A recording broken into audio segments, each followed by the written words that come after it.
Struggling to add a footer page to your Namecheap site? Follow these exact clicks to get it done in under a minute. So here's the thing.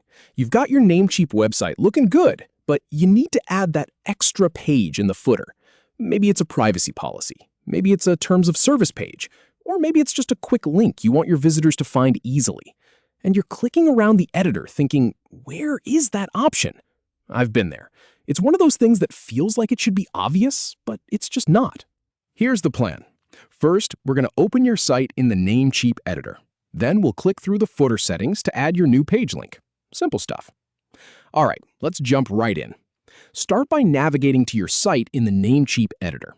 You want to go to your Namecheap dashboard and find the Website Builder area. Click on Edit or Create Your Websites, and that will pull up your project. This is the main screen where you see your entire site laid out in front of you. If you have multiple sites, just make sure you're opening the one you want to work on.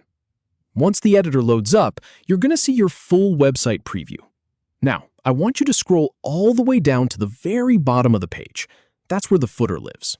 And right there on your screen, you'll see a section labeled Footer. It might look like a gray bar or a block at the bottom with some links already in it. Go ahead and click directly on that footer section.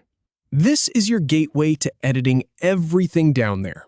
Now, here's where the magic happens.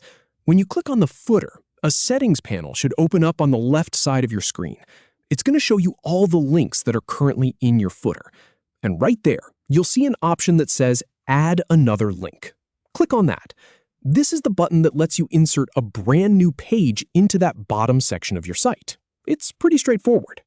After you click Add Another Link, you'll be taken to a place where you can choose which page you want to add.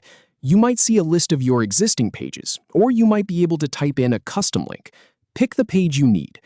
Once you've done that, you'll want to navigate back to the main footer settings. Look for a back button. It's usually at the top of that left panel, or in the corner. Click on it. This just takes you one level up, so you can see all your footer options again. Finally, you're going to see a button that says Continue. It's probably a big blue button or a prominent button at the top of the screen. Click on that. This will save all the changes you just made. Namecheap might take a second to process that, but once it's done, your new page link will appear in the footer of your live site. And that's it. From confused about how to add a footer page to confidently managing your footer links in Namecheap, you've got this. If this helped, I'll catch you in the next one.